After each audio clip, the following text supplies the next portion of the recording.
Welcome students. आज हम लोग यूनिट 5 के अंदर थर्ड टॉपिक डिस्कस करने वाले हैं, गैसेस फ्यूल। जैसा आपको मैंने प्रीवियस 2 लेक्चर्स में बताया है कि जो ईंधन होता है वो अवस्था के आधार पे 3 रूप से वर्गीकृत होता है: सॉलिड फ्यूल, लिक्विड फ्यूल और गैसेस फ्यूल। हमने सॉलिड फ्यूल में कोल के बारे में पढ़ा, उसके कितने प्रकार होते हैं उसको जाना, साथ ही साथ हम कोयले की गुणवत्ता को कैसे जानते हैं, उसके लिए जो अप्रॉक्सीमेट और अल्टीमेट एनालिसिस है उसके बारे में हमने पढ़ा। उसके बाद हमने लिक्विड फ्यूल में पेट्रोलियम के बारे में जाना कि किस तरीके से उसका फ्रैक्शनल डिस्टिलेशन होता है, और साथ ही हमको डिफरेंट टाइप्स ऑफ फ्यूल्स जैसे पेट्रोल, डीजल, केरोसिन या लुब्रिकेटिंग ऑयल प्राप्त होते हैं, और उसके मतलब फ्रैक्शनल डिस्टिलेशन का आधार क्या होता है, किस तरीके से अलग अलग तापमान पर गैसेस बॉयल होती हैं, भाप में बदलती है, और वहीं पे अलग अलग तापमान पर कंडेंसर के थ्रू अलग अलग ट्रे में सेपरेट किया जाता है। साथ ही साथ हमने टेबल के थ्रू ये भी जाना कि पेट्रोल में कितने % कार्बन होता है, कहाँ पे उसका उपयोग होता है और कितने टेम्परेचर पे बॉयल होता है, यानी हमने पूरी उसकी इंटायर स्टडी करी। आज उसी चैप्टर के अंतर्गत आज हम गैसेस फ्यूल यानी गैसीय ईंधन जिसकी अवस्था रूम टेम्परेचर में गैस हो, उस ईंधन के बारे में पढ़ेंगे। कौन कौन से ईंधन हैं और उनके कंपोजिशंस क्या हैं, फ़ायदे और नुकसान क्या हैं, सबके बारे में हम लोग जानेंगे।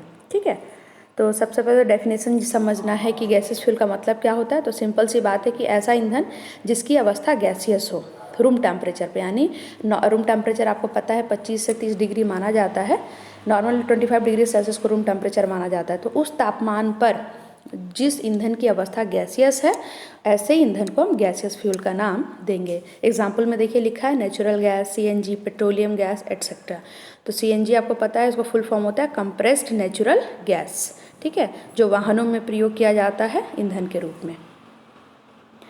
अब पहला नेचुरल गैस जो हमको प्राकृतिक रूप से प्राप्त होता है, तो वो किस चीज़ से मिलकर बना, तो it is a mixture of paraffins hydrocarbon in which methane is the main constituent. तो आपको बता दो, नेचुरल गैस जो हमको प्राकृतिक जो गैस है जो हमको सीधे तौर पे ईंधन प्राप्त होता है गैसेस रूप में, उसमें सबसे ज़्यादा मीथेन गैस सबसे ज़्यादा मात्रा में मौजूद रहता है। आपको फॉर्मूला बता दूं, मीथेन का फॉर्मूला क्या है, CH4। ठीक है, तो इसकी मात्रा इस नेचुरल गैस में सबसे ज़्यादा होती है। ठीक है, it occur in the gases fuel under the crust of earth. मतलब ज़्यादातर देखा गया है कोल माइंस जितनी जो खनन जहाँ पे होता है, अंडरग्राउंड जो माइंस होते हैं वहाँ पर इस तरह के गैसों का रिसाव देखने को ज़्यादा मिलता है। And also in the association with petroleum in oil field, मतलब जहाँ पर तेल का जो खान होता है, जहाँ से तेल पाइप लाइन से कच्चे तेल की खनन की जाती है, वहाँ पे भी इस प्रकार के प्राकृतिक गैसों का रिसाव होता है। ठीक है, तो वहाँ से ही हमको ये गैस प्राप्त होते हैं।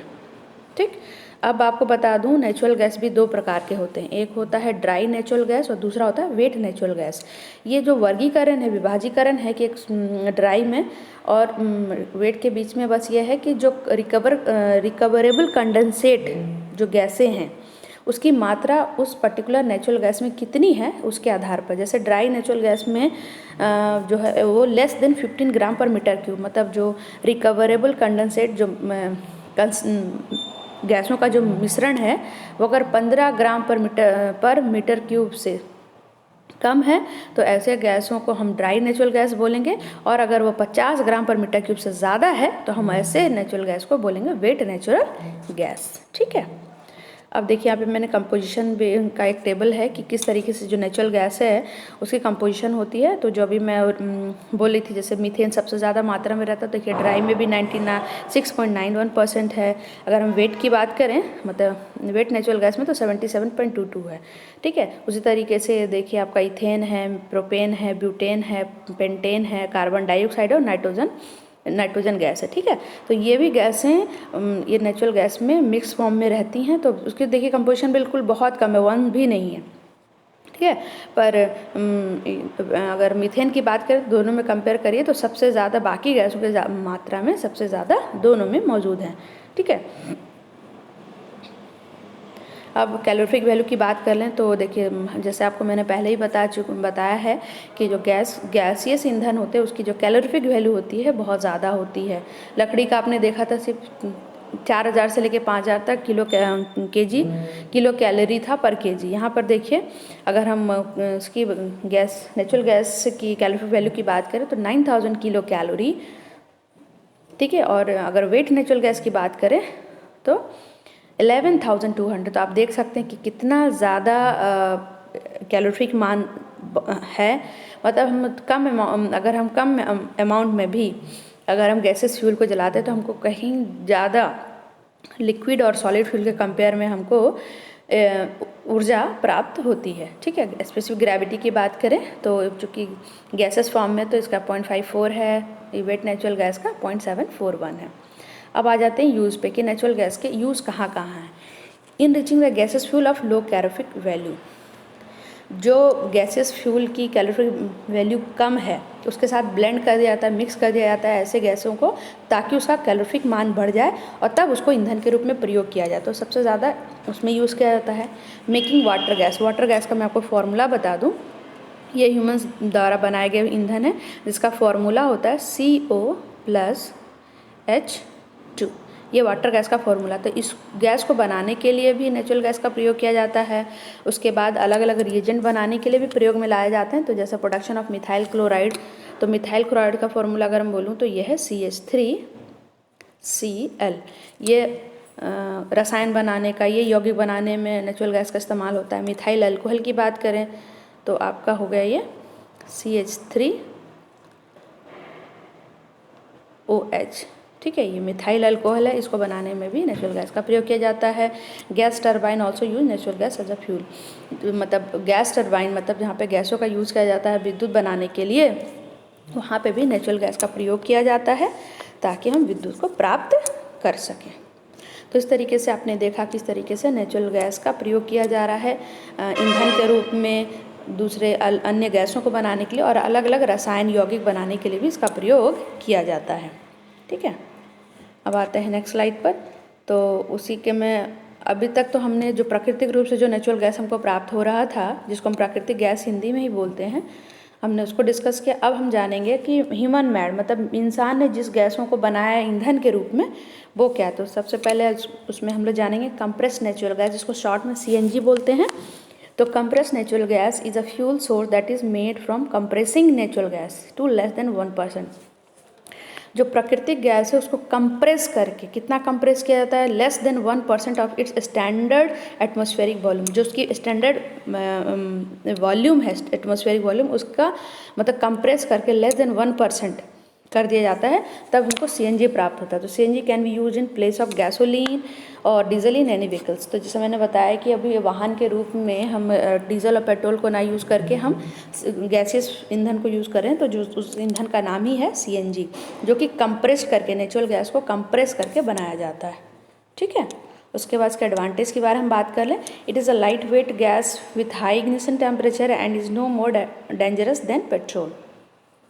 इसकी कैलोरीफिक वैल्यू की अगर हम बात करें तो वो भी ज़्यादा है, वज़न में हल्का है, इग्निशन टेम्परेचर हाई है कि मतलब एक स्पार्क से ये कंबस्टेबल मटेरियल फॉर्म में कन्वर्ट हो जाता है और पेट्रोल के ज़्यादा जैसा डेंजरस नहीं है, मतलब ठीक है। Ignition of carbon monoxide and unburned hydrocarbon is completely less in the exhaust. जैसे आपको पता है पेट्रोल डीजल अगर हम ईंधन के रूप में इस्तेमाल करते हैं तो गाड़ियों से जो धुआं निकलता है वो वायुमंडल को दूषित करता है, पर हम CNG ईंधन का अगर इस्तेमाल करें तो इस तरह के जो दूषित गैसें हैं वो वायुमंडल में उत्सर्जित नहीं होती और कहा जाता है कि एक सेफ ईंधन है वाहन के लिए, जिससे कि पर्यावरण दूषित नहीं होता। उसके बाद it's combustion is more regular and it's rapidly disappear in the एटमॉस्फेयर्स eight normal temperature and pressure. मतलब अगर इसकी कंबशन की बात करें तो जैसे आपने देखा है कि पेट्रोल डीजल के केस में क्या नॉकिंग होती है, मतलब जो कंबशन होता है वो यूनिफॉर्म नहीं होता, बराबर तौर पे नहीं होता, इसलिए अलग अलग तरह के एक्सप्लोसिव साउंड प्रोड्यूस होते हैं, जिसके लिए फिर उसको रोकने के लिए हम एंटी नॉकिंग केमिकल्स यूज़ करते हैं, जिसको मैंने आपको टेल पढ़ाया था कि किस तरीके से टेट्रा इथिलीन लेड को इस्तेमाल किया जाता है ताकि इस तरह का साउंड ना हो और एक्सप्लोजन होने के चांसेस ना रहें। आपको बता दूं सीएनजी का प्रयोग करने में इस तरह की कोई भी दिक्कत नहीं आती, क्योंकि बराबर तौर पे जो ईंधन है उसका दहन होता है, बराबर तौर पे उससे निकली ऊर्जा से गाड़ी वाहन प्रॉपरली चलते हैं और उससे कोई धुआं नहीं निकलता। और जो भी कुछ मतलब चीज़ें एग्जॉस्ट मतलब निकलती भी हैं कंबशन के बाद, वो हानिकारक नहीं होती और वायुमंडल में, पर्यावरण में डिसअपियर हो जाती है नॉर्मल टेम्परेचर प्रेशर में, यानी उसका कुछ भी अंश वायुमंडल में मिक्स नहीं होता। तो ये सबसे बड़ा एडवांटेज है कि सीएनजी का उपयोग करने में। ठीक है, अब डिसएडवांटेज की बात करें तो CNG storage tank take up 5 times higher trunk space for comparable energy storage. आप सभी जानते हैं कि जितने वाहन होते हैं उसमें पेट्रोल डीजल के टैंक होते हैं जिसमें भरा जाता है, पर सीएनजी की बात करें तो उससे 5 गुना बड़ा टैंक लगता है, यानी आपको आपकी गाड़ी में उतना स्पेस होना चाहिए ताकि आप इतने मतलब 5 गुना साइज़ में डीजल पेट्रोल के टैंक से बड़ा टैंक आपको लगाना है। उसके बाद refilling station cost of CNG very high. जैसे आप देखिए कदम कदम पे आपको पेट्रोल डीजल के जो मिल जाएंगे पंप जहाँ पे इनकी फिलिंग होती है, पर सीएनजी के लिए पास में नहीं होता और जहाँ पे रिफिलिंग होती है वहाँ उसका कॉस्ट ज़्यादा रहता है। ठीक है, मतलब आपको आसानी से रिफिलिंग स्टेशंस नहीं मिलेंगे आपको सीएनजी के। ठीक है, CNG driven vehicles have shorter operating range. उसके बाद बहुत लंबी दूरी तक आप सीएनजी व्हीकल्स में नहीं जा सकते, आपका एक निश्चित दूरी तक ही आप उसको ले जा सकते हैं। जैसे पेट्रोल डीजल आप देखिए मतलब कई सौ 800 900 1000 किलोमीटर भी आप इस गाड़ी को एक जगह से दूसरी जगह ले जा सकते हैं। जैसे फ्यूल खत्म हुआ आसानी होगी, पेट्रोल पंप हर जगह मौजूद रहते हैं, तो आपको इस प्रकार की दिक्कत मतलब ईंधन की कमी की दिक्कत कहीं नहीं मिलती। पर सीएनजी के केस में ये दिक्कत रहती है, आप लंबी दूरी तक नहीं ले जा सकते, क्योंकि अगर आगे जाके अगर आपको सीएनजी के पेट्रोल पंप सीएनजी के अगर स्टेशंस नहीं मिले तो आपको ईंधन नहीं मिलेगा, और अगर ईंधन नहीं रहेगा तो फिर आपकी गाड़ी को चलना असंभव है। ठीक है, तो ये उसका कुछ डिसएडवांटेज हैं। अब एलपीजी की बात कर लें। एलपीजी से आप सभी अवगत हैं कि एलपीजी क्या है। आप सबके घर में कुकिंग के लिए खाना बनाने के लिए एलपीजी सिलेंडर का इस्तेमाल किया जाता होगा। तो आपको बता दूं किस चीज़ से मिलके बना है। It is mainly a mixture of propane and butane use mainly as a cooking gas in the domestic oven as well as for industrial heating in a furnace. ठीक है, तो जो मेन कंपोजिशन होता है किस चीज़ से बना होता है, तो प्रोपेन एंड ब्यूटेन को मिक्स करके बनाया जाता है। ठीक है, LPG is prepared from wet natural gas and refinery gas. साथ ही साथ एलपीजी को बनाने का तरीका क्या है, जो वेट जो आपको शुरू में मैंने बताया कि नेचुरल गैस को 2 भागों में वर्गीकृत किया गया है, क्लासीफाई किया गया है, dry natural gas and wet natural gas. तो जो वेट नेचुरल गैस है उसको लेकर रिफाइनरी उसको शोधन किया जाता है और तब जाके हमको एलपीजी प्राप्त होता है। It is an highly volatile liquid which expand to 47 times to its volume as vapour. अब आपको बता दूं उसके वेपर को इतना ज़्यादा एक्सपैंड किया जाता है तब जाके हमको एलपीजी गैस प्राप्त होता है 247 टाइम्स।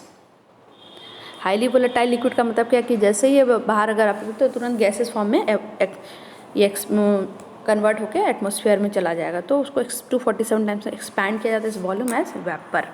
ठीक, अब नेक्स्ट गैस है वाटर गैस। ये इसको भी ह्यूमन बींग्स ने बनाया, जैसे मैंने आपको बताया कि इसका फॉर्मूला होता है COH2। It is a medium calorie value gas compressing mainly carbon monoxide and hydrogen gas. Water gas made up by passing steam over heated hydrocarbon.